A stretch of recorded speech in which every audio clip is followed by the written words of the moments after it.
setelah kita tinggal tepat 5 bulan lah ya di kompleks ini, nah datanglah satu orang tamu. Saya lihat nenek-nenek kurang lebih umurnya 65-70 tahun lah.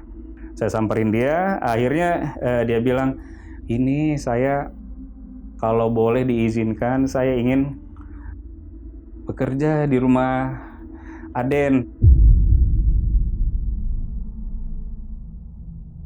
Selang beberapa hari, memang pada saat itu saya pulang jam 11 malam, Bang. Setelah saya lepas sepatu, saya mau naik tangga, kok saya kayak ketarik gitu ya, ketarik ngelihat ke kamar nenek. Jadi ada satu ular besar warna hitam, ada rambutnya. Itu setengah badannya ke basement, setengah badannya ke kamar nenek. Dan ada satu lagi ular kembar belang menghadap nenek. Jadi dua-duanya ngadep ke nenek, neneknya ngeliat ke depan. Pada saat itu sore nih, Bang, saya kumpulin mereka di ruang makan, saya tanya satu-satu, kalau nenek Isa ini gimana? Ada yang aneh nggak? Kalau Pak Idris sih ngeliatnya apa? Aduh Pak, dari awal saya terus terang Pak, kalau malam tuh suka ngelakuin gerakan yang aneh-aneh Pak, kayak senam tapi aneh gitu. Kalau si Mbak Ani, saya tanya, saya tuh nggak pernah ngelihat nenek Isa mandi Pak, katanya. Saya nggak pernah lihat nenek Isa makan, saya nggak pernah lihat nenek Isa minum, saya nggak pernah lihat nenek Isa tidur.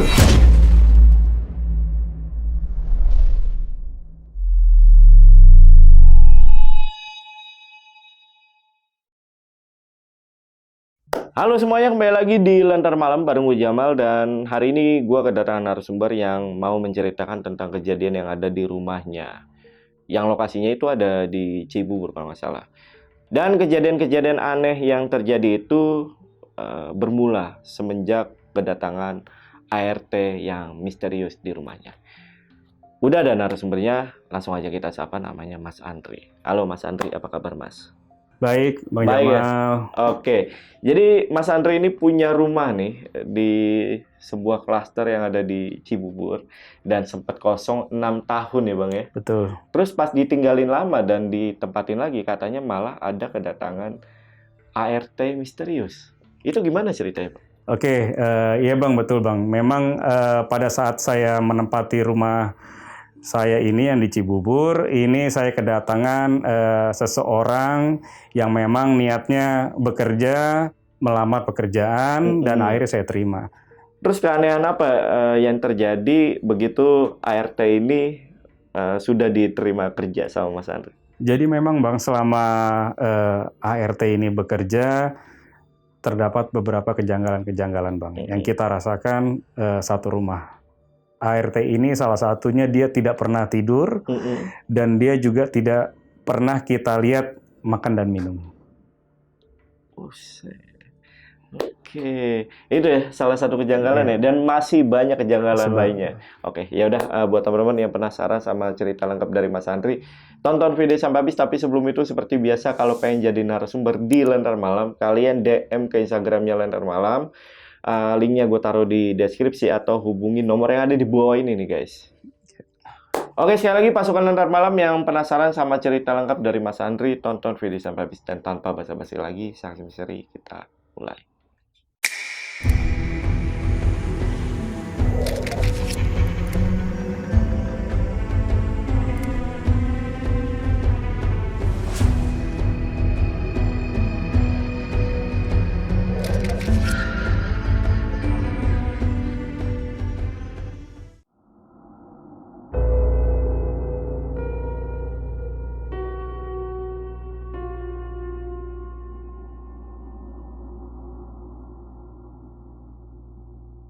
Oke, Mas Andri, ini sebelum cerita, aku mau ngajak Mas Andri ngerokok dulu ya. Oke, boleh.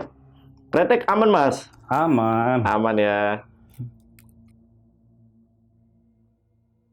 Sip.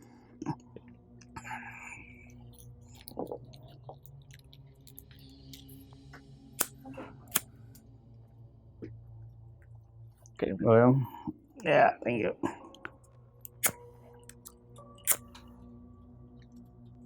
Oke, Mas Andri ini gimana cerita awalnya? Oke, jadi Bang gini Bang, ini bermula dari tahun 2006, di mana di 2006 saya membeli satu rumah. Ya pada awalnya memang tujuannya untuk investasi, tapi akhirnya tetap kita beli karena pada saat itu rumah ini jenis ini menarik banget lah. Oke. Gitu kan, mungkin kalau zaman sekarang tuh kayak rumah-rumah minimalis Bali gitu lah ya, industrial. Kalau dulu pada tahun 2006 tuh rumah-rumah neoklasik modern tuh hot banget lah. Oh, oke, konsepnya Ya, neoklasik gitu ya? Betul, neoklasik. Itu ada di kawasan Cibubur. Oke. Oke, setelah itu memang rumah itu saya tinggalkan aja gitu kan, karena saya harus melanjutkan studi nih ke Boston, Amerika Serikat. Widih. Ya pada saat itu ya inilah lagi baik-baiknya lah properti gitu kan. Jadi menarik buat customer dan juga apa namanya model-model bagus-bagus lah kita pikir gitu kan. Belinya berapa? Satu apa berapa? 2. Oke, lanjut. Oke, nah setelah itu memang singkatnya di 2010 saya selesai kuliah dan selesai bekerja di sana. Akhirnya saya memutuskan kembali. Awalnya saya mau tinggal di sana nih Bang, tapi akhirnya nggak jadi gitu kan. Karena di 2011 akhirnya saya ketemu istri saya. Wah, ini kayaknya ini nih apa namanya? Cinta sejati nih. Cinta sejatinya istri saya. Akhirnya di 2011 akhirnya saya memutuskan untuk nikah lah gitu kan di bulan Oktober 2011. Nggak sampai setahun ya? Hah? Nggak sampai setahun. Karena waktu itu DM-an Pak. Di dari Facebook, sosmed ya? Di sosmed. Iya. Itu ternyata adiknya teman saya gitu kan. Oke. Nah, ternyata gedenya cakep nih gitu kan. Oh, berarti udah tahu sebelumnya? Udah tahu dari kecil. Dari kecil. Menarik. Iya, nah setelah itu, setelah kita menikah, kita tidak langsung tinggal di rumah kita. Tapi kita tinggal di rumah selang-seling tuh, di rumah mertua saya atau enggak di rumah orang tua saya gitu kan. Tepatnya di bulan Januari 2012 istri saya mengandung dan akhirnya saya melihat bahwa rumah kita nggak bisa nih tinggal di rumah orang tua nih, kita harus tinggal di rumah kita sendiri. Dan akhirnya setelah apa namanya beberapa waktu, setelah seminggu kemudian kita tahu istri saya mengandung, saya mengundanglah satu desain interior. Nah kita perbaikilah tuh rumah. Oh, rumah yang di Cibubur. Rumah yang di Cibubur kita perbaiki dan akhirnya selesai dalam waktu 5 bulan. Setelah rumah selesai, akhirnya rumah kita tempati gitu kan, persiapan lah semingguan segala macam pengajian dan lain-lain lah, akhirnya kita tempatilah itu rumah gitu kan. Jadi memang rumah ini terdiri dari 3 lantai. Nah di mana lantai pertama adalah basement, lantai 1 dan lantai 2. Di basement itu sendiri memang terdapat carport dan ada pintu garasi di bawahnya. Nah, di samping kiri itu adalah kamar dari ART, 2 kamar ART, 1 kamar mandi, 1 service room, dan juga kamar mandi. Ada carport untuk mobil dan juga untuk motor dan sepeda. Dan untuk mengakses ke lantai 1 itu bisa dari luar, dari taman menuju ke lantai 1 ke pintu utama, dan juga bisa dari lantai basement ke lantai 1 menuju ke dapur kotor dan kamar ART. Pakai lift tuh? Enggak. Ada, enggak. Dan di mana kalau di lantai 1-nya sendiri itu Bang Jamal, itu ada ruang tamu, terus juga ada kamar tamu, ada ruang TV, ada kamar mandi tengah, di mana juga kalau kita mau ke ruang makan itu ada sekat kaca transparan. Sekat kaca transparan, di situ ada ruang makan, terus juga ada dapur bersih, dapur kotor sebelah kiri dekat dengan kamar ART. Nah, kamar ART seberangnya ada taman dan kolam. Dan kalau kita naik ke lantai 2, itu ada kamar utama dan juga kamar mandi utama. Di seberangnya ada kamar mandi tengah dan juga ada kamar anak, kamar ruang kerja, saya dan istri, dan juga ruang TV di atas. Luas total berapa tuh? Ada deh.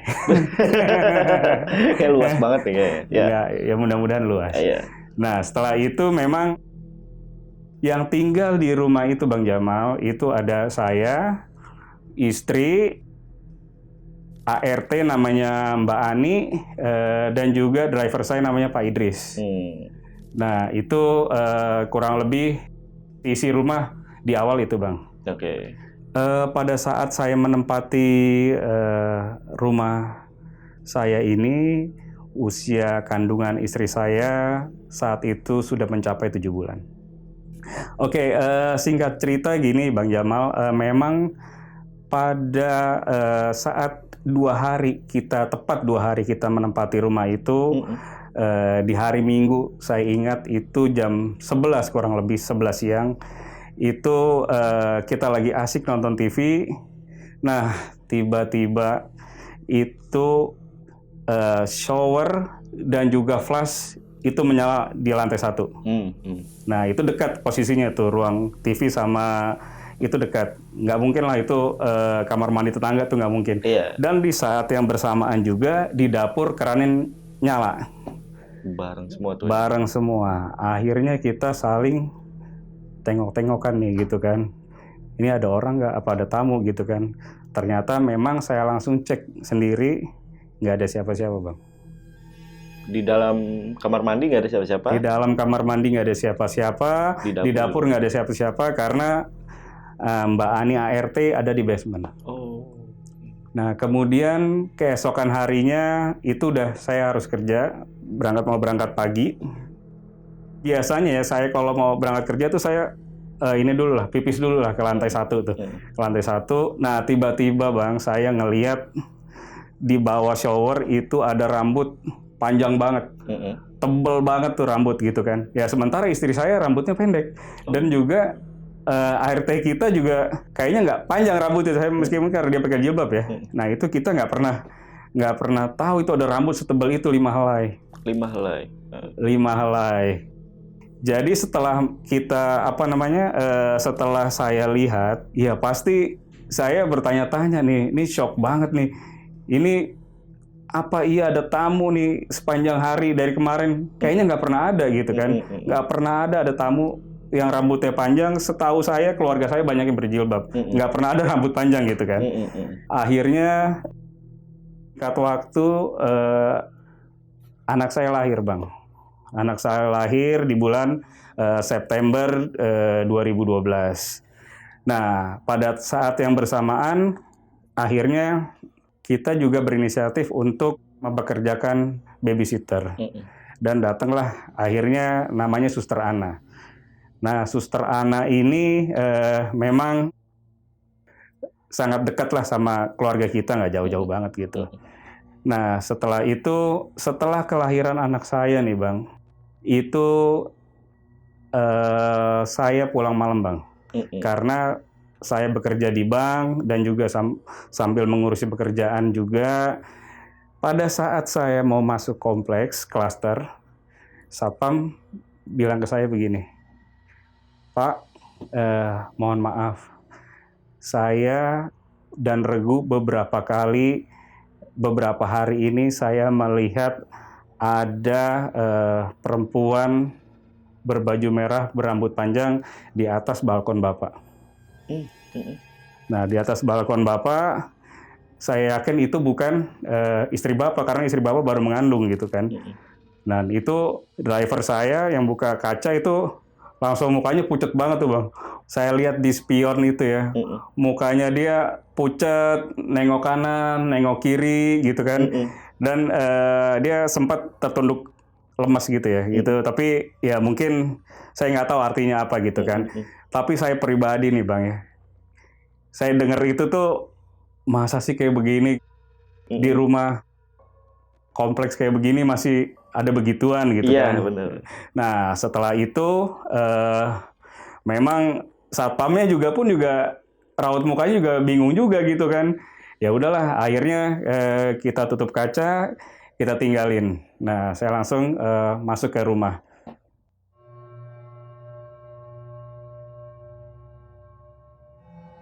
Selang beberapa hari, memang pada saat itu saya pulang jam 11 malam, Bang. Beberapa hari kemudian saya pulang jam 11 malam. Seperti biasa, Bang, saya dibukain pintunya oleh ART. Saya buka pintunya, terus saya lepas sepatu, terus saya masukkan sepatu saya ke wardrobe di bawah tangga lantai 1, dan saya naik nih, Bang. Saya naik pelan-pelan ke lantai 2 kamar utama. Saya naik pelan-pelan, saya naik pelan-pelan, saya naik pelan-pelan. Nah, tangganya saya ini kan letter U nih, Bang. Letter U gitu naik kan. Pada tangga, kurang lebih tangga ke-9, itu belok. Saya freeze, Bang. Saya nge-freeze parah. Saya nge-freeze parah, saya ngelihat sosok tingginya hampir sebalkon saya, Pak. Itu balkon kayak void kan. Itu sosok, kalau saya cari-cari nama itu sosoknya kuntil bapak, Bang. Jadi kuntilanak tapi laki-laki. Kuntilanak tapi laki-laki, aduh merinding saya. Matanya 1, rambutnya panjang, wajahnya laki-laki tapi. Dan banyak guratan-guratan di mukanya gitu, Bang. Dan memang saya pada saat keadaan shock begitu ya, saya tuh baca astagfirullah. Astagfirullah, astagfirullah. Saya baca ayat kursi. Saya baca ayat kursi, tahu nggak, Bang, apa, Bang? Dia ngikutin sama saya, suaranya persis kayak saya, dan kayak echo, Bang. Saya ngomong A, B, B. Nah, itu seperti echo, Bang. Dan saya tuh udah nggak bisa ngapa-ngapain yang ngeliat begitu ya. Ambil nengok ke atas gitu kan, ya tapi akhirnya udah saya paksain gitu, saya merem, akhirnya saya lari, saya langsung masuk kamar utama, ke kamar saya nih, Bang. Nah, terus bangunlah tuh istri saya, ada apa gitu kan. Saya nggak mau bikin dia takut kan. Akhirnya saya diem aja gitu kan. Selang beberapa hari kemudian, itu posisinya weekend, Bang. Posisinya weekend, ya kita nonton lah, pada tahun itu suka nonton Friends lah, ya kan, Friends, sitkom Amerika itu ya. Pada saat itu jam menunjukkan pukul 20, jam 8 malam lah, jam 8 malam. Nah, saya ingat nih, Bang, saya belum sholat Isya. Nah, jadi saya biasanya sholat kalau nggak di kamar anak. Di atas. Nah, akhirnya seperti biasa saya wudhunya di kamar mandi tengah. Dan kamar mandi tengah itu tinggal belok aja, gampang tuh. Biasanya tuh sarungnya tuh udah ada tuh, Bang, sarung sama sejadah tuh udah digelar di situ kan. Akhirnya saya pakai sarungnya, tapi saya kaget, bukan sarungnya, sejadahnya udah berantakan. Biasanya rapi. Saya betulin lagi, berantakan lagi. Saya betulin lagi, berantakan lagi. Di depan mata berarti? Depan mata saya betulin, saya mau sholat, Allahu Akbar, berantakan lagi. Kayak ditarik gitu? Kayak ditarik. Merinding deh. Pas saya mau sholat, itu kayak dinding, Bang. Itu tembus muka gede banget, Bang. Muka gede banget. Nah, itu ya itu, cewek gede banget, segede dinding itu mukanya dia doang. Atau sosok kuntilanak Bapak tadi yang nongol? Oh, bukan. Ini beda lagi? Ini beda lagi. Dan saya lihat apa, Bang? Saya nggak pernah ngelihat, bahkan di film saya nggak pernah ngelihat. Itu rambutnya segede paralon, Bang. Pipa paralon tapi warnanya hitam, segini. Dari atas sampai bawah. Itu kriwil-kriwil. Dan akhirnya saya nggak jadi sholat. Akhirnya saya turun lagi ke bawah. Saya sholat di bawah dekat istri saya. Nah, gitu, Bang. Nanya gak istri, kenapa sholat di sini jadi? Saya nggak berani, karena dia penakut. Kalau saya ngomong kejadian apa-apa, dia pasti takut. Nah, selang beberapa hari, itu kan weekend ya, Bang ya. Nah, Senin kemudian saya akhirnya dinas ke daerah Bandung bersama kantor. Nah, saya pulang pergi. Yang lain sih pada masih di Bandung, kalau saya pulang pergi karena kan istri baru melahirkan kan. Iya. Nah, itu posisinya kurang lebih jam 10 malam, Bang. Akhirnya seperti biasa saya turun dari mobil. Pak Idris ini biasanya membawakan tas saya nih kalau dari luar kota karena banyak oleh-oleh dan belanjaan lah. Dibawalah ke lantai 1 dekat ruang makan. Nah, pada saat itu, jadi kan saya ngelihat kamar balkon utamanya tuh ngelihat garasi bisa tuh, Bang. Ya kan, ngelihat garasi bisa. Nah, pada saat itu saya lagi posisinya buka baju nih, Bang. Mau ganti baju. Saya mau ganti baju, tiba-tiba Pak Idris ini teriak, "Astagfirullah!" gitu. Dia kenceng banget gitu kan. Nah, terus dia bilang gitu kan. Terus kedengeran tuh, Bang, suara garasi gedebak berisik banget gitu kan. Nah, ternyata saya nggak tahu apa tuh kejadian gitu kan. Akhirnya saya udah capek banget lah pada saat itu, capek banget. Udah akhirnya saya nggak sempat mandi, saya langsung tidur lah. Besoknya jam setelah subuh tuh rame, Bang. Rame nih, ART sama susternya anak saya. Rame nih. Ini gimana sih begini? Wah, pagi-pagi udah berisik banget gitu kan. Ini ada apa gitu kan. Nah, setelah itu saya tanya, ada apa? Mbak Ani sama suster Ana ini ada apa gitu kan, ribut-ribut. Ini Pak Idris dari semalaman nggak dimatiin, ini air ngegenang katanya. Nah, ini air ngegenang, terus pintu kebuka gitu kan. Nah, akhirnya selang beberapa menit Pak Idris datang, saya langsung berangkat karena harus ada rapat lah pada saat itu pagi itu. Nah, di sepanjang jalan saya tanya, Pak Idris, ini kenapa keran nggak dimatiin? Kenapa pintu garasi nggak ditutup? Jadi gini, Pak, semalam saya kan mau nyuci mobil, Pak, katanya. Pada saat saya mau nyuci mobil, saya diginiin dari atas, gitu kan. Dan ternyata Pak Idris ini ngelihat satu sosok besar perempuan. Dan rambutnya segede pipa paralon juga, dan wajahnya besar banget, dan rambutnya dari atas atap sampai ke taman saya. Rambutnya itu. Dia kabur tuh, Bang. Akhirnya setelah itu bukan itu aja, Pak, katanya. Motor saya nggak bisa gerak, Pak, katanya. Kenapa, Pak Idris gitu kan? Itu dia pada saat dia mau mundurin motor, itu dia ngelihat kayak ada ular piton gede, dan dia cari tuh, itu masih dimatiin tuh, Bang, lampunya masih dimatiin. Habis itu dinyalain sama dia tuh, gitu kan. Ini kok ada ular di sini gitu kan? Dia telusurin. Nah, tiba-tiba nih hampir ketemu nih, makin besar kan, dari kecil terus makin besar, gede badan. Nah, badannya itu perempuan, Bang. Wajahnya perempuan. Nggak kelihatan.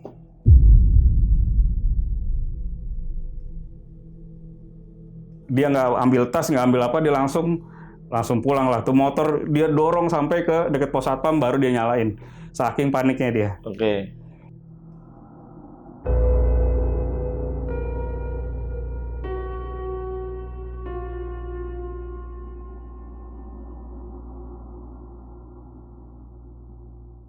Setelah kita tinggal tepat 5 bulan lah ya di kompleks ini, minggu pagi saya sambil denger tuh lagunya Noah, saya inget banget ya, Separuh Aku, itu di teras. Nah, datanglah satu orang tamu, saya lihat nenek-nenek kurang lebih umurnya 65-70 tahun lah. Perawakannya kecil, kurus, dan kulitnya sawo matang. Nah, ini nenek ini memperhatikan saya terus nih kayaknya nih, Bang. Terus saya lihat gitu kan. ya Nek, ada apa Nek gitu kan. Dia berdiri tuh di dekat pojokan carport. Kan Oke. karena rumah saya nggak ada ininya, nggak ada pagar. Di Oke, kompleksnya nggak iya, boleh iya. ada pagar gitu kan. Eh, Nah langsung ngeliat, nah akhirnya saya samperin, ya Nek, ada apa Nek? Ada yang bisa saya bantu? Saya samperin dia, akhirnya dia bilang, ini saya kalau boleh diizinkan, saya ingin bekerja di rumah Aden. Dia udah semenjak awal udah manggil Aden. Saya turun gitu kan, saya turun. Oh iya sebentar ya. Nah kebetulan memang pada saat itu kita ART-nya kurang Bang. Meskipun udah ada suster, tapi ternyata memang banyak yang nggak ke-handle sama Mbak Ani. Dan kita akhirnya saya langsung inisiatif naik ke atas, saya panggil istri, itu ada yang mau kerja. Siapa gitu kan, ya nggak tahu, tiba-tiba udah ada di depan rumah. iya, iya. Istri saya ngelihat kan dari balkon gitu kan, kelihatan kan nih, wah nenek-nenek gitu kan, emang kuat. Udahlah terima aja, kasihan gitu kan. Saya tuh udah bawaannya nggak tega. tegaan lah pokoknya kalau sama apa namanya, kalau sama Orang yang tua, orang iya. tua tuh nggak tegaan lah. Saya tetap hormat, saya nggak tegaan. Ya udah Nek, kayaknya istri saya juga berkenan gitu kan. Akhirnya langsung saya perkenalkan ke Mbak Ani sama Suster Ana, dan langsung saya minta Mbak Ani mengantarkan ke kamar ART di lantai 1. Akhirnya seiring berjalannya waktu, nenek ini udah kita anggap kayak keluarga sendiri Bang. Nenek ini sopan, baik, nggak pernah nolak lah. Dia nggak pernah nolak kita meminta apa, nyuruh apa tuh dia nggak pernah nolak. Sigap banget gitu kan. Rajin. Rajin. Namanya siapa? Nenek Isa. Nenek Isa. Namanya Nenek Isa. Dan ya itulah akhirnya dia juga akhirnya setelah 2 hari 3 hari saya lihat dia berbincang-bincang tuh sama Suster Ana, sama Mbak Ani, sama driver saya. Nah dia bilang bahwa dia asalnya dari Cianjur Selatan, katanya gitu ya. Oke, setelah beberapa hari Nenek Isa ini tinggal, Bang Jamal, di rumah kita, saya biasalah ya pulang larut malam, yang namanya juga kerja di bank gitu kan. Iya. Saya mau apa namanya, udah capek banget, saya mau naik ke atas gitu kan, ke lantai 1, masuk tuh setelah pulang kerja. Nah, dan terjadi sesuatu yang bikin saya kaget. Kenapa? Saya belum ketok pintu, belum pencet bel, nenek itu udah bukain. Padahal itu posisinya larut malam dan rumah sudah gelap. Nah, nenek itu ngebukakan saya pintu. Nah, setelah itu memang saya kaget nih Bang. Saya kaget banget karena apa? Karena saya di rumah saya tuh sebelum itu masuk tuh ada gupolo besar tuh, 2. Itu berat banget kan. Dan gupolonya itu, aduh merinding nih. Gupolonya itu pindah Bang. Arahnya tadinya ke depan, jadi saling berhadapan gupolonya. Dan itu nggak ada yang berani mindahin selain tukang bangunan atau apa gitu. Nggak ada yang kuat juga kan mindahin kayak gitu kan. Dan saya lupa sampaikan nih Bang. Pembagian tugasnya kalau Mbak Ani ini di dalam rumah, kalau si Nenek Isa ini di bagian luar. Oke. Jadi kemungkinan besar yang memindahkan gupolo posisinya itu adalah Nenek Isa. Di situ tuh keanehannya tuh. Nenek itu keanehannya di situ Bang. Itu belum suatu keanehan gitu kan, karena kita belum ada buktinya kan, ada apa nih gitu kan. Nah tetap saya merinding, gupolonya pindah arah nih, siapa yang mindah, ini tenaganya gede banget nih orang pasti kan. Wah, sambil setengah merinding akhirnya ya udah saya langsung naik ke lantai 2, saya langsung siap-siap tidur lah. Mungkin saya kan juga sudah nggak punya nenek ya, dua-duanya sudah meninggal. Apa namanya, saya ngelihat nenek ini seperti nenek sendiri lah.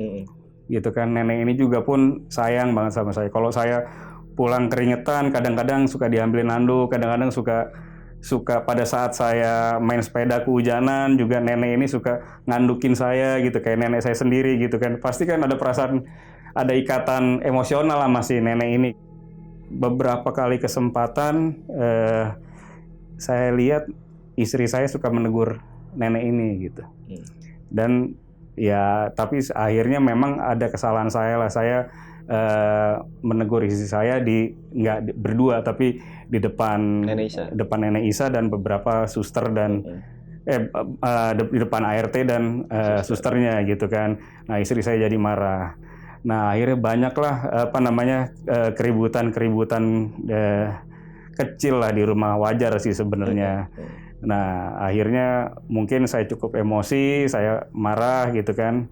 Nah Nenek Isa ini saya turun ke bawah mau nonton TV, dia tiba-tiba nyamperin saya. Dan kalau jadi kepala keluarga yang sabar ya, maafin nenek ya kalau nenek salah gitu kan. Aden harus lebih sabar, Aden harus lebih sayang sama keluarga gitu kan. Nah selama ini tuh makin perawakannya itunya makin baik nenek gitu kan. Nggak ada nih kita melihat dia seperti apa, nggak ada gitu kan. Tepat di beberapa hari kemudian Bang Jamal, itu tepatnya kurang lebih Rabu ke Kamis malam. Kamis malam saya melihat pada saat itu pulang kerja mungkin kurang lebih jam 12:30 malam ya. Seperti saya bilang Bang kan itu dari ruang TV ke ruang makan kan transparan tuh, kelihatan tuh semua dari dapur, terus kamar ART di lantai 1 kan kelihatan ya Bang. Nah singkat cerita tuh saya ngebuka pintu sendiri gitu kan.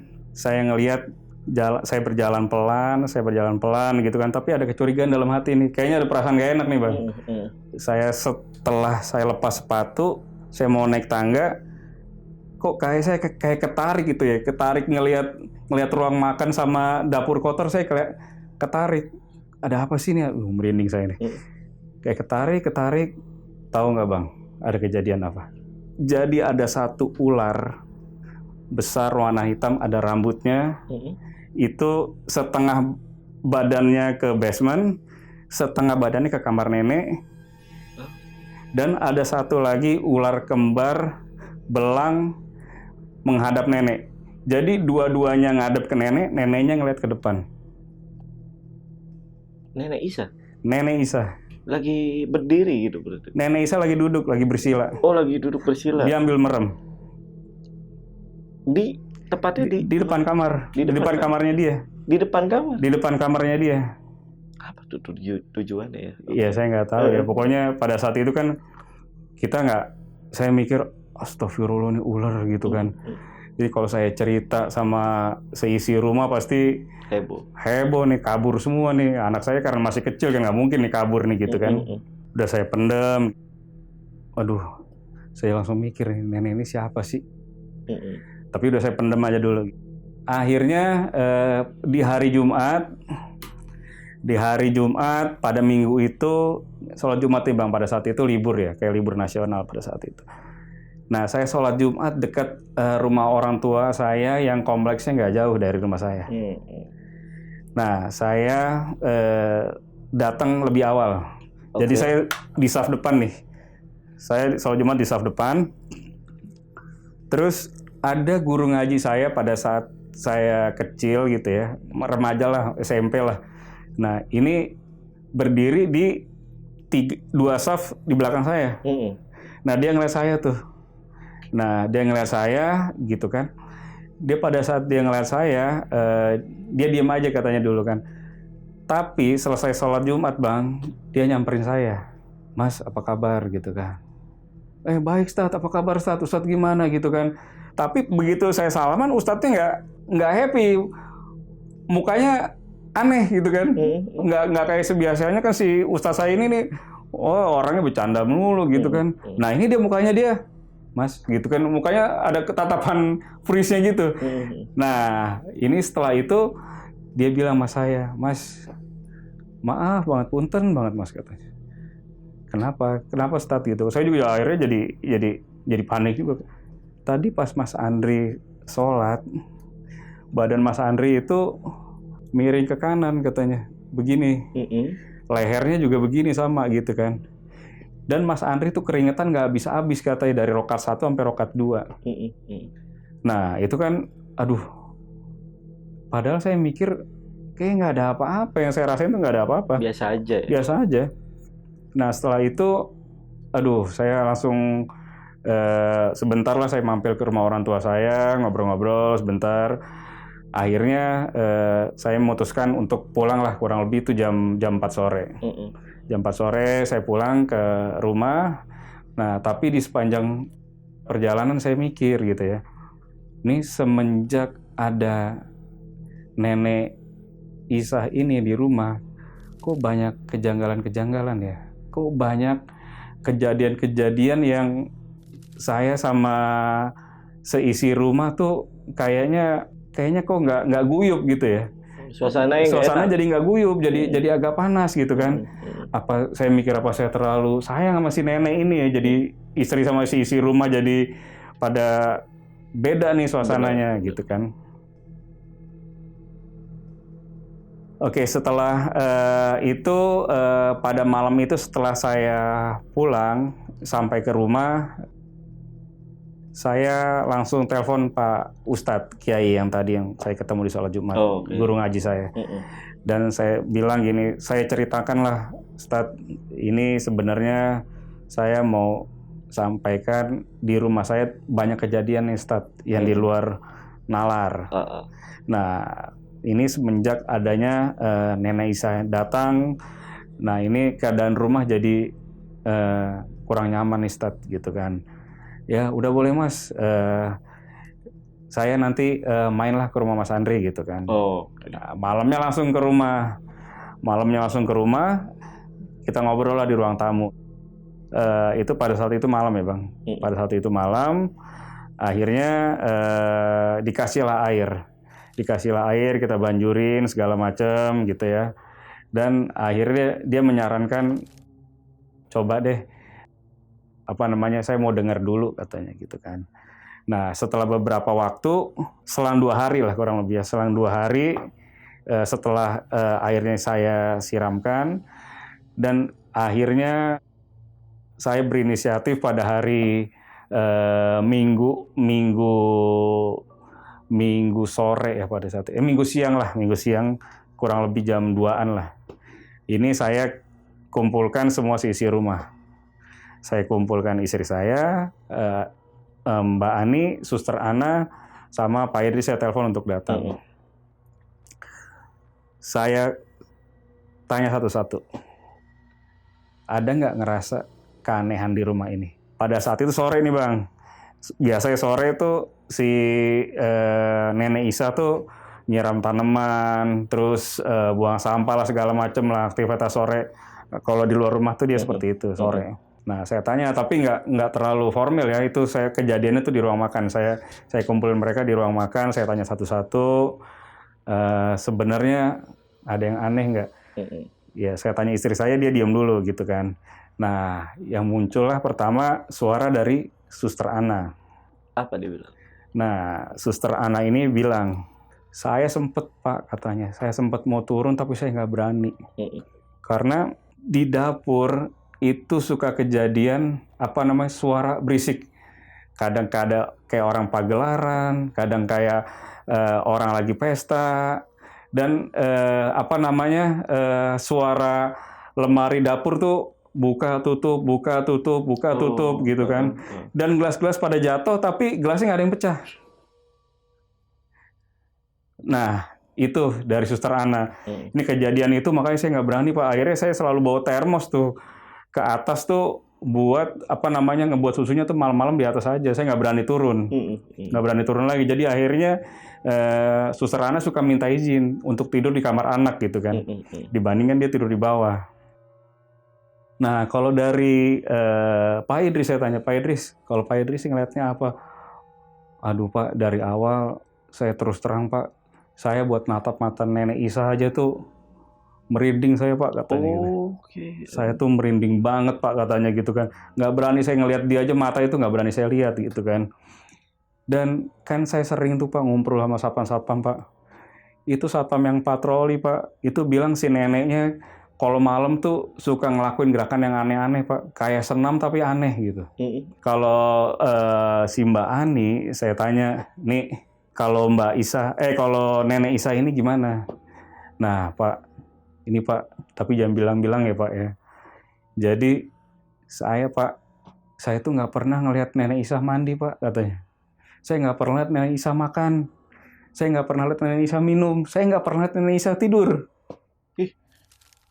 Dia satu kamar gak sih? Kalau enggak ya? Beda ya? Karena ya mungkin takut obrolannya nggak connect kali ya. Kalau dia kan seumuran deket nih, Suster Ana sama Mbak Ani itu kan umurnya deketan nih. Iya. Nah mungkin dia lebih nyaman di bawah bareng lah gitu Di kan. basement. Iya, dia ada kohortnya dapet tuh. Nah akhirnya setelah itu istri saya juga bilang, kamu sayang banget ya sama nenek itu ya. Ternyata dibandingin sama aku, wah saya bilang enggak gitu, masa gue sayang sama nenek-nenek gitu kan. Tapi aku harus bilang bahwa semenjak ada nenek itu, ini nggak tahu bener apa enggak, kamu tuh nggak pernah, kalau ngomong nggak pernah nengok ke aku, sering ngeliatin nenek gitu, terus ngeliatin nenek, terus ngeliatin nenek, terus ngeliatin nenek, terus. Ya mungkin ya saya bilang, oh itu perasaan kamu aja kali kan. Nah setelah pembicaraan itu, akhirnya saya bilanglah ke sisi rumah, ya terutama sama istri saya bilang, pokoknya Pak Ustadz ini harus dipanggil lagi gitu kan. Dan kita aturlah rencana nih sama Pak Ustadz. Pak Ustadz itu selalu bilang, Mas di rumah Mas ini ada pusaka kayaknya, pada saat dia kumpul gitu. Pada saat sebelumnya yang saya ketemu Pak Ustadz di rumah, nah Pak Ustadz bilang ini ada keanehan nih Mas kayaknya rumahnya gitu kan. Nah dan pada saat saya mau ngundang Pak Ustadz bilang gini ke saya, Mas boleh nggak Mas susternya dikeluarin dulu, gimana caranya? Maksudnya dikeluarin dulu gimana? Diajak pergi kemana kayak gitu katanya gitu kan. Nenek Isanya? Nenek Isanya diajak pergi kemana kayak si neneknya tuh. Ya udahlah, saya bilang udah sama Pak Idris aja deh. Kita atur buat dia belanja lah ke supermarket deket rumah gitu kan. Nah itu posisinya sekitar habis maghrib Bang, kurang lebih jam 6:30 lah pada saat itu. Pak Idris habis maghrib antar nenek ke supermarket untuk beli bahan-bahan makanan. Nah Pak Ustadz dan seisi rumah itu akhirnya berkumpul lah, awalnya di ruang tamu. Pak Ustadznya nanya, di mana kamarnya nenek?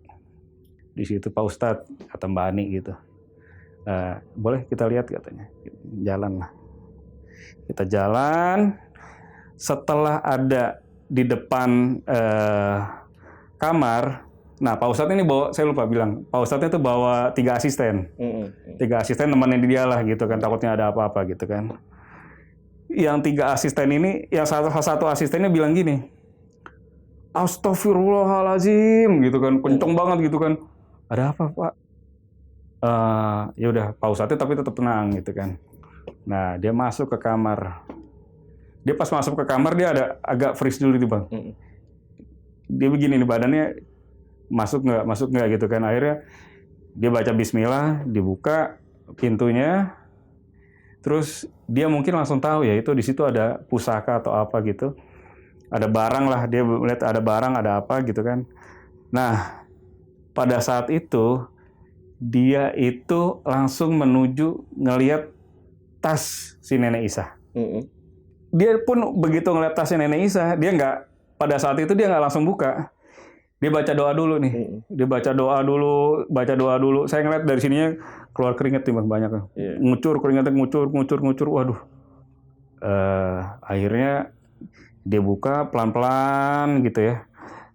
Begitu dibuka Bang, kita semua kalau boleh nunggu tuh detik-detik. Ada apa sih sampai Pak Ustadz ngambil lama banget? Ternyata di situ ada buku kusam, nggak ada sampulnya, nggak ada tulisan apa-apa, nggak begitu tebal. Merinding nih. Begitu dibuka, itu tulisannya nggak ada font-font yang kita tahu tuh, hieroglif segala macam, itu nggak ada Bang. Jadi ada tulisan tapi Ya, ada tulisan kita tapi nggak tahu. kita nggak tahu itu tulisan apa itu. Ya Sanskerta bukan, hieroglif bukan, ini bukan. Iya. Itu nggak pernah ada, Bang. Itu kita nggak pernah tahu tulisan apa. Bahkan Pak Ustadznya sendiri pun sama anak buahnya, dia lihat-lihatan begini, nggak ada, Bang. Nggak tahu ya. Nggak tahu, dia nggak tahu itu tulisan apa. Setelah itu, nggak cuma itu, Bang. Nggak cuma kitab. Ternyata di dalam tasnya itu semua isinya kembang melati sama kembang sedap malam. Nggak percaya, dibuka lagi, dikeluarin isinya, Bang. Ternyata ada lebih dari 11 lah kurang lebih, 11 ular belang kecil-kecil di dalam tasnya. Ada ular.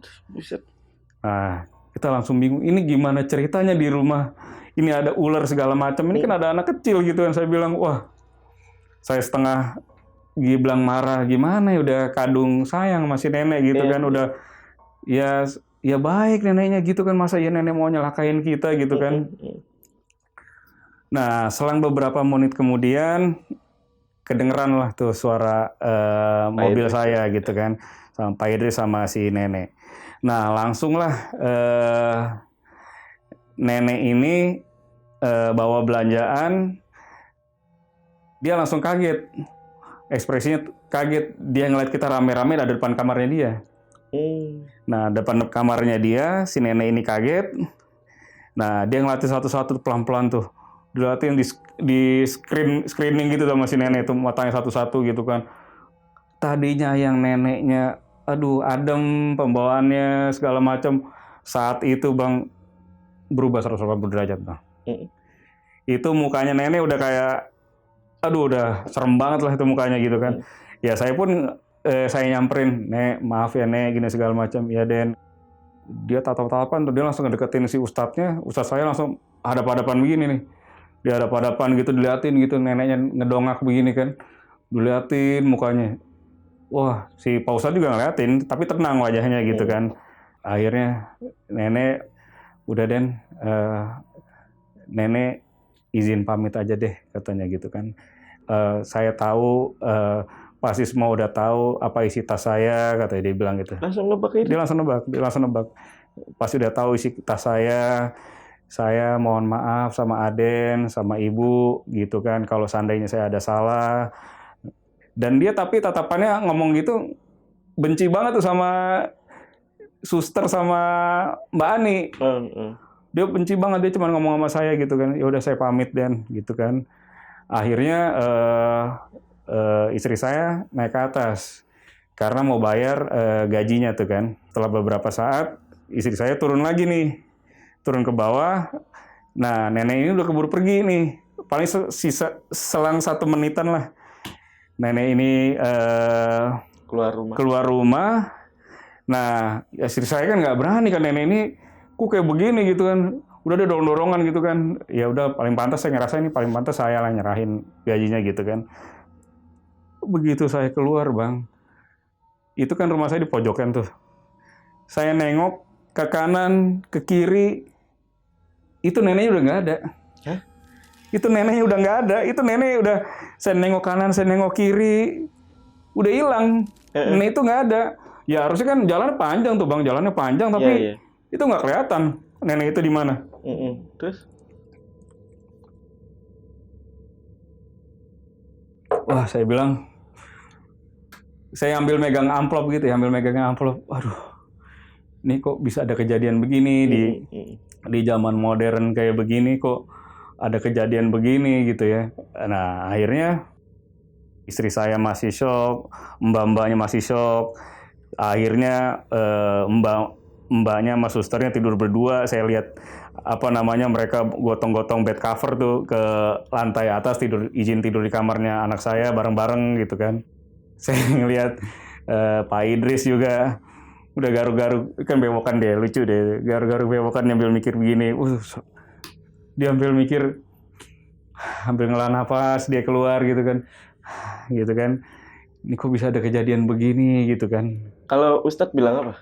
Jadi Pak Ustadznya menyampaikan gini ke saya sama istri, sabar ya Mas Andri ya. Memang kalau saya boleh sampaikan, Mas Andri pun juga tahu, Mas Andri kan pernah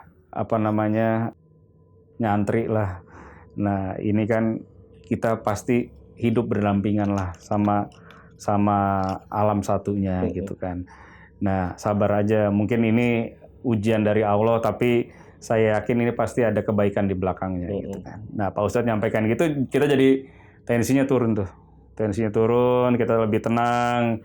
Ya udahlah, ditingkatkan lagi ibadahnya gitu kan, banyakin sedekah, undanglah anak yatim katanya. Oke, baik Pak Ustadz, terima kasih. Dan akhirnya saya antar Pak Ustadz dan timnya itu keluar rumah untuk pulang.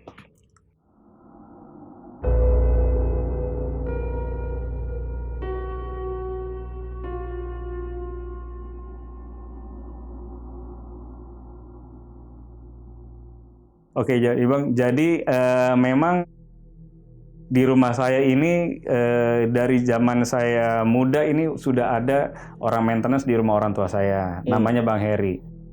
Dia suka bolak-balik lah ke rumah saya, ke rumah orang tua. Tapi nggak menetap ya? Nggak menetap, nggak tinggal di situ. Saya selang 3 hari kemudian tuh saya masih mikirin tuh, Bang, kok bisa ada kejadian kayak gini. Nah, pada saat macet tuh saya ingat tuh, pada saat pulang kerja di hari Rabu malam, minggu berikutnya saya lihat di tengah kemacetan, saya kebayang tuh wajahnya Bang Heri nih, orang maintenance saya. Iya. Kenapa saya keinget Bang Heri? Karena istrinya Bang Heri itu dia pernah cerita, dia dari Cianjur Selatan juga. Oke. Dia dari Cianjur Selatan. Nah, saya keinget nih, karena si Mbak Ani ini pernah bilang, nenek ini asalnya dari Cianjur Selatan. Yeah. Nah, setelah itu, saya langsung inisiatif lah, di kemacetan itu saya telepon, Bang Heri, apa kabar Bang? Gitu kan. Oh, baik Mas, gitu kan. Bang, boleh nggak besok malam ke rumah saya habis Ba'da Isya? Oke Mas, boleh Mas, katanya gitu kan. Ada yang mau saya ceritain nih ke Bang Heri. Bang Heri ke rumah, dan Bang Heri saya sampaikan begini, Bang, di rumah saya beberapa bulan ini kedatangan ART misterius namanya Nenek Isa. Bang Heri langsung bilang, Mas, mau saya panggilkan orang pintar nggak? Nggak Bang, udah sama Pak Ustadz, saya bilang gitu kan. Udah diurusin sama Pak Ustadz gitu kan. Kalau boleh gini aja Bang, boleh nggak Bang? Seingat saya Bang ya, istrinya Bang Heri kan orang Cianjur Selatan. Boleh nggak Bang saya ngobrol? Saya mau ceritain nih, akhirnya Bang Heri langsung menelpon istrinya. Bang Heri langsung menelpon ke istrinya, dan dia langsung tersambung, dia langsung sampaikan ke saya nih. Saya megang handphonenya gitu kan. Mbak Wati, apa kabar? Mas Andri, apa kabar? Bang Heri ada di situ ya? Ya Mbak, ini aku mau tanya-tanya nih Mbak tentang Cianjur Selatan. Kok nanya-nanya Cianjur Selatan, ada apa Mas? Katanya gitu. Jadi begini nih Mbak, singkat ceritanya saya ceritain mengenai Nenek Isa, dan dia dari Cianjur Selatan gitu kan. Mbak Wati, boleh nggak ditanyain tentang nenek ini nih ke di daerah Cianjur Selatan ini? Kok kayaknya nih semua yang dia lakukan tuh di luar nalar semua nih gitu kan. Oke Mas, saya coba cari infonya ya, katanya gitu. Saya telepon si Ujang nih, nanti saya suruh si Ujang cari-cari informasi gitu kan. Nah, selesailah saat itu, ditutup teleponnya. Akhirnya kita ngobrol sebentar Bang Heri, dan Bang Heri pulang. Bang Heri pulang ke rumah. Nah, selang 10 harian lah ya, 10 harian pada saat itu nelpon saya, Mas, saya dapat nih Mas infonya mengenai nenek ini. Bener nggak Bang gitu kan? Bener gitu kan. Ini ngobrol aja sama istri saya nanti gitu kan. Saya ke rumah Mas Andri katanya.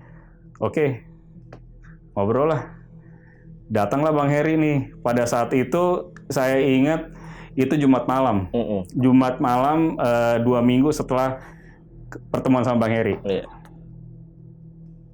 Oke, Bang Heri nelpon istrinya. Mas, ini Mas, Mbak Wati pengen ngomong. Mas Andri, Mas Andri jangan bikin takut saya dong, ceritanya gitu kan. Beneran nggak sih katanya, ini apa namanya kejadian di rumah Mas Andri katanya. Bener gitu kan. Gimana Mbak Wati infonya? Saya tanya gitu kan. Gini Mas, si Udang udah nyampein ke saya. Mas tahu nggak? Terus dia diam lama gitu kan. Sampai 3 kali, Mas tahu nggak gitu kan.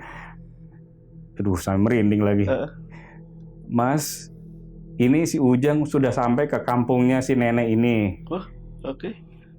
Dan saya, semua seisi rumah dia di kampung, di rumahnya si Ujang, itu kaget dengar berita ini katanya gitu kan.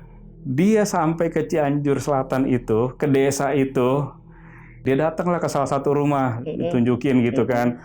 Dia mungkin udah cari-cari informasi, ketemulah satu rumah, dia ketemu sama satu nenek-nenek udah tua. Aduh, merinding. Satu nenek-nenek ini udah tua, dia bilang begini, si Ujang nanya, Nek, si Ujang nih ngobrol sama si nenek itu kan. Nenek kenal nggak sama nenek-nenek ini, namanya Nenek Isa, kayak begini. Ditanya lah ciri-cirinya gimana, nak, katanya gitu kan. Ciri-cirinya itu ada flek hitam di dahi dan di pipi kiri, katanya gitu kan. Nenek itu awalnya cuek jadi serius katanya.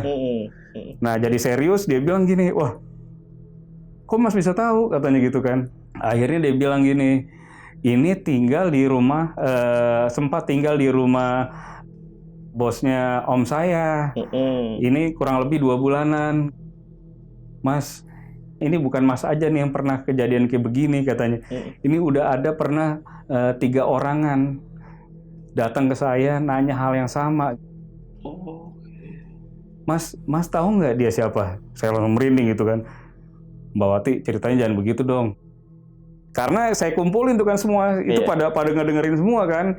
Bang Heri, saya, istri saya, Suster Ana, Mbak Ani sama Pak Idris.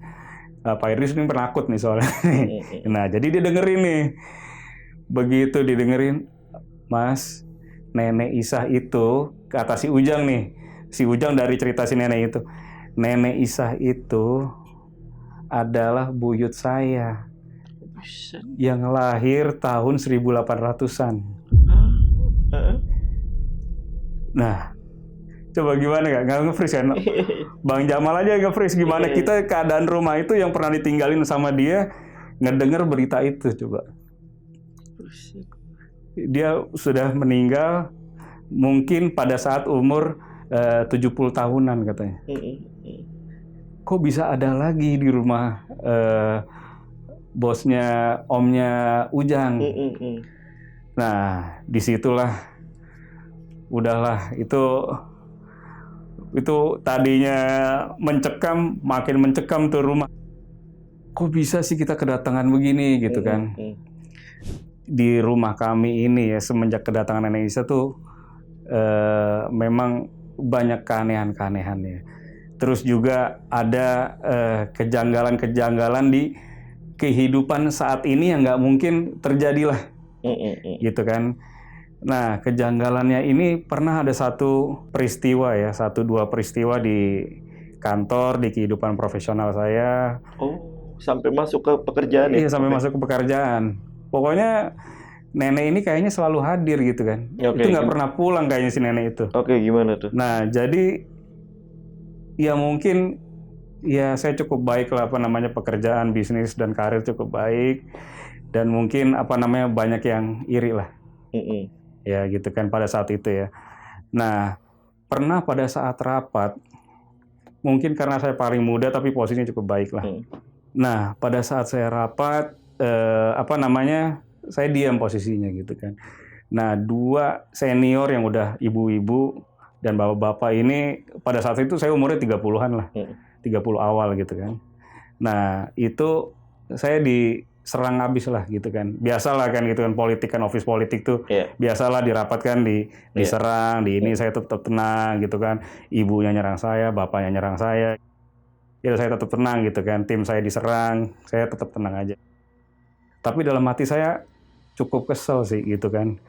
Kalau mau ngobrol berdua aja lah, nggak usah sebanyak tim ini, Iya. nggak usah diobrolin lah. Kayaknya sengaja nih 2 orang ini gitu kan. Nah, pada saat rapat, saya nengok nih ke kanan, itu ada sosok nenek-nenek, Bang. Heeh.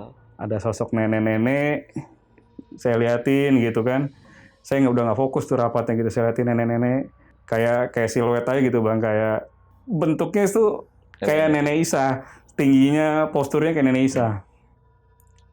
Akhirnya saya bilang, aduh, sampai udahlah, saya kesel banget itu, saya pendem gitu kan. Makin diserang, saya pendem udah. Akhirnya rapat kita udahin, neneknya itu udah nggak ada, udah hilang tuh di pojokan. Dan keesokan harinya tuh, Bang, itu kejadian di Kamis malam. Kamis malam itu biasanya kalau rapat tuh kita kayak berseris lah. Ini seri 1 kemarin, tadi seri 1. Nah, rapat minggu kemudiannya series 2 lah, gitu kan. Nah, akhirnya itu kan Kamis ya, Bang ya. Nah, besokannya Jumat. Ibu dan bapak ini nggak masuk. Besoknya, hari Jumatnya itu. Hari Jumat itu nggak ada kabar. Akhirnya mau rapat lagi hari Senin. Batal lagi rapatnya. Tiba-tiba, habis asar, saya dapat telepon. Saya dapat telepon dari suami dari ibu ini. Saya angkat. Saya nggak tahu, saya nggak kenal siapa itu, tapi saya angkat. Mohon maaf Pak Andri, boleh saya bicara sebentar, gitu kan. Ya singkat cerita, teleponnya dikasih lah ke ibu itu lah ya. Nah, Mas, dia nangis gitu kan. Mas, saya minta maaf Mas, sebesar-besarnya Mas. Saya nggak ada niat maksud menyakiti Mas Andri gitu kan. Kenapa Bu? Saya nggak bilang sebutlah namanya. Ini Mas, udah 2 malam ada nenek-nenek mendatangi saya di pojokan tempat tidur saya. Katanya gitu kan. Aduh, merinding. Nenek itu bilang, kamu jangan pernah sekali-sekali bikin Aden Andri marah. Dia tetap manggil Aden. Saya langsung ingin tahu dong ini siapa dong. Manggil saya Aden cuma 1 orang di dunia ini, cuman si Nenek Isa ini gitu kan. Kamu jangan sekali-sekali menyakiti hati Aden Andri gitu kan. Kalau kamu nggak mau celaka, kamu harus minta maaf segera sama beliau. Dia nangis Mas, si ibu itu nangis, saya minta maaf, saya begini. Udah Bu, saya pura-pura nggak tahu lah gitu kan. Saya nggak tahu Bu, saya nggak kenal. Nah akhirnya rapat batal, tapi sore saya dapat telepon. Dan anehnya lagi, hari Minggu sebelumnya, hari Minggu itu kan Senin ya, Minggu sebelumnya itu terjadi kecelakaan sama bapak yang rapat sama saya. Dan itu saya dapat informasinya hari Senin. Setelah Isya di hari Senin, bapak itu telepon saya. Mas, nadanya sedih banget gitu kan. Istri ambil nangis kali ya. Saya mohon maaf Mas, gitu kan. Saya minta maaf. Kenapa Pak? Gitu kan. Ada apa? Jadi dia bilang, saya udah 2 hari ini Mas, saya mimpi saya buruk banget. Saya mau katanya. Saya mau katanya gitu kan. Saya udah erep-erep Mas, katanya udah 2 hari saya begini. Saya kejadian sore sebelum maghrib begini, setelah Isya begini 2 hari Mas, katanya gitu. Saya kecelakaan. Padahal kecelakaannya ringan katanya, tapi dia sempat nggak sadarin diri katanya di mobilnya gitu kan. Saya mau minta maaf Mas. Saya nggak ada maksud apa-apa juga sama Mas Andri gitu. Dan kemudian hari Rabu mereka berdua masuk bareng. Itu sekerat kecil. Dia seger buger mereka berdua Mas. Dia nyamperin saya, dia meluk saya dua-duanya. Ibu sama bapak itu. Secara terpisah di ruangan. Dan akhirnya apa? Saya tadinya mikir ya, nenek ini kayaknya mau jahatin saya. Tapi ternyata nenek ini malah jadi pelindung saya gitu kan. Dan juga beberapa kali nggak cuman itu ya. Jadi saya ketemu orang wajahnya baik banget gitu kan. Mau dealing pekerjaan lah sama saya. Suka ada bisikan Mas, bilang ke saya gini, jangan Den, itu orang jahat banget, istrinya aja ditinggalin sama dia, apalagi Aden katanya pasti ditinggalin gitu kan. Itu tuh saya nggak tahu tuh gitu kan. Saya suruh cek Pak Idris cek nih coba ke supirnya, ngobrol sama istrinya gimana gitu kan. Udah akrab tuh padahal gitu udah akrab. Oh baik banget, baik banget bang. Dia bilang gitu terus Pak Idris tanya, Pak itu jahat banget sama istrinya gitu, bisa ditampar, dikasarin, diselingkuhin katanya. Masa sih saya bilang gitu kan, itu padahal tampangnya baik banget, soleh banget gitu. Nggak kelihatan. Nggak kelihatan. Nah nenek ini menyampaikan gitu, dia suka ngasih rambu-rambu begitu lah. Oke. Sampai saat ini. Sampai saat ini? Sampai saat ini. Berarti masih suka denger suara bisikan Suka Nenek Isa? bisikan. Jadi nenek ini pasti datang, pasti nih saya bilang, pasti datang kalau saya lagi kesel banget sama orang dan saya lagi lagi bingung nih orang ini gimana, itu dia pasti ada. Kalau nggak bisikin, kalau nggak datang, nah itu dia suka kayak begitu ke saya.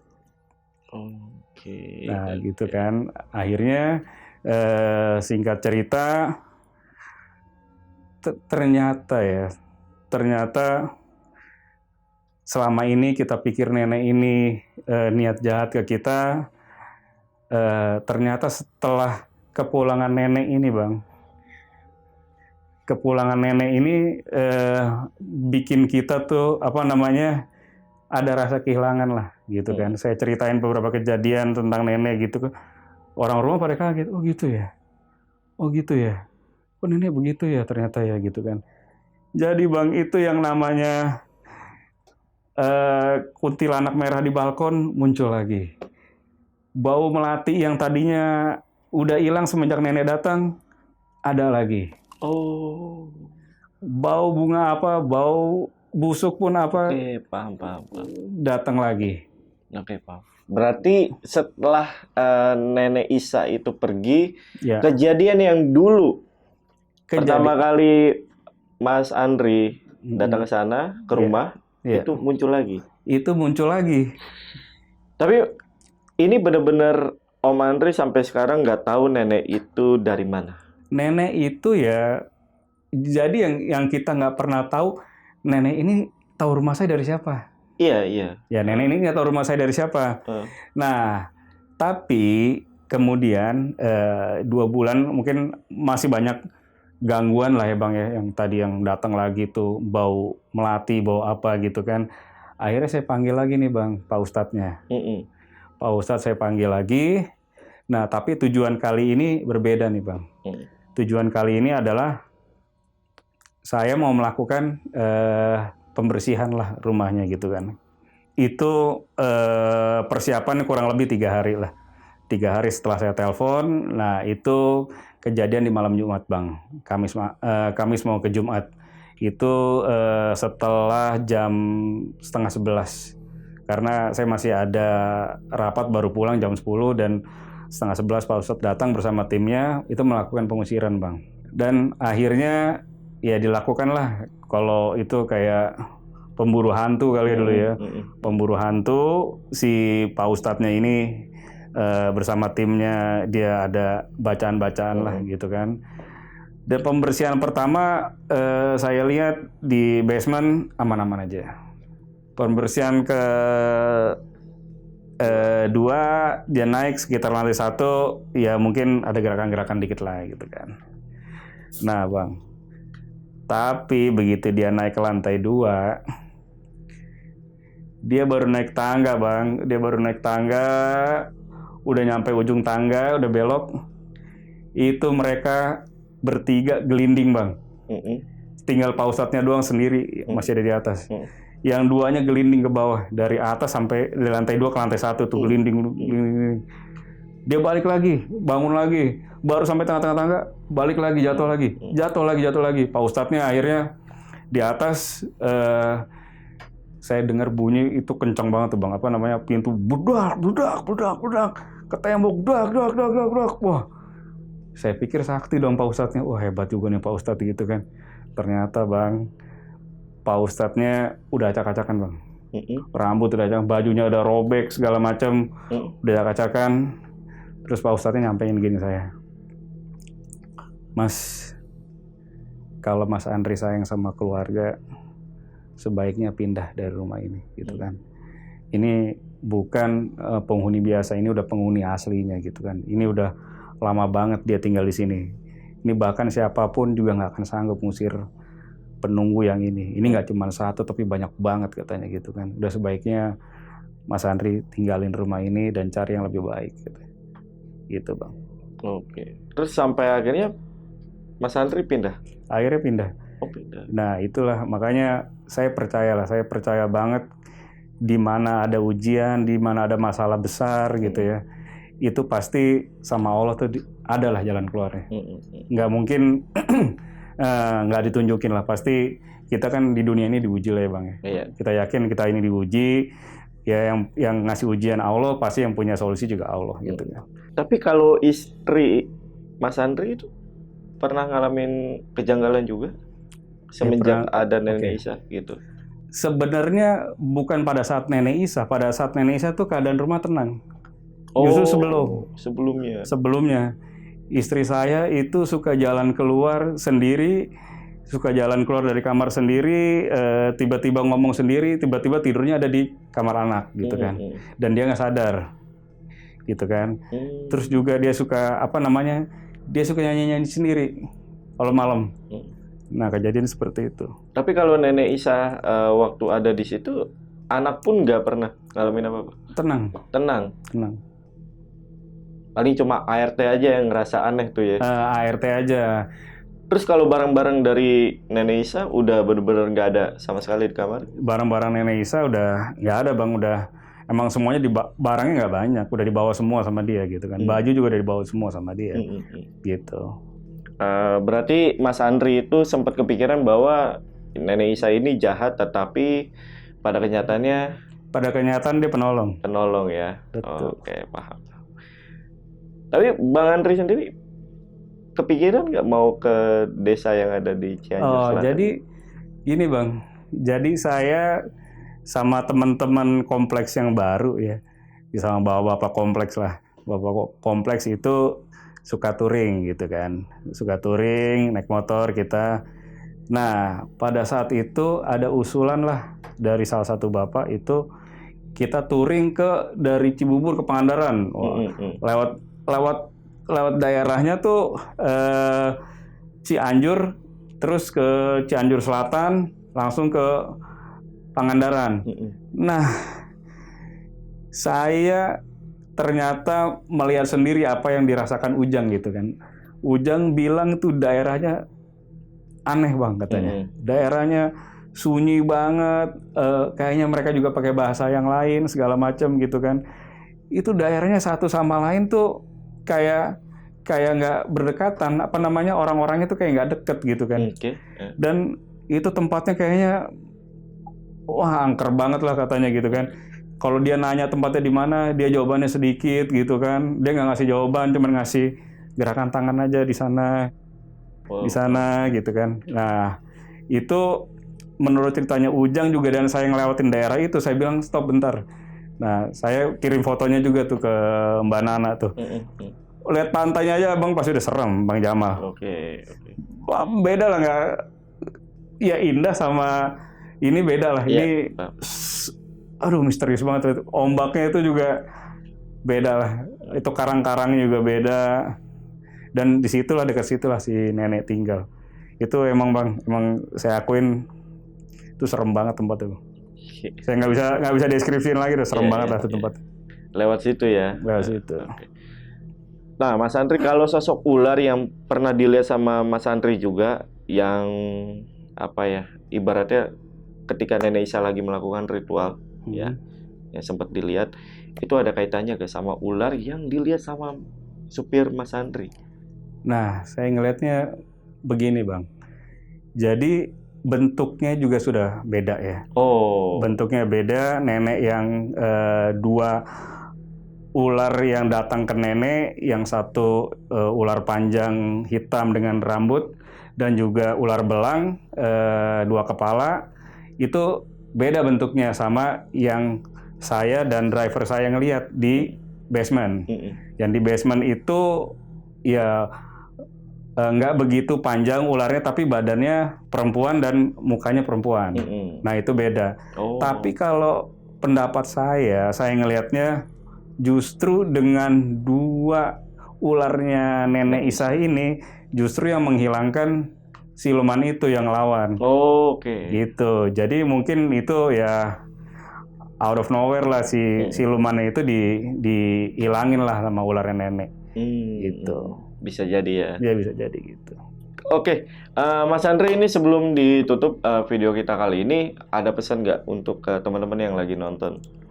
Ya kalau saya boleh pesan adalah kita harus tetap berbuat baik, meskipun orang itu mungkin kita nilai punya niat kurang baik ke kita harus tetap berbuat baik, dan saya yakin bahwa di ujungnya pasti kita akan mendapatkan kebaikan juga dari Allah Subhanahu wa Ta'ala.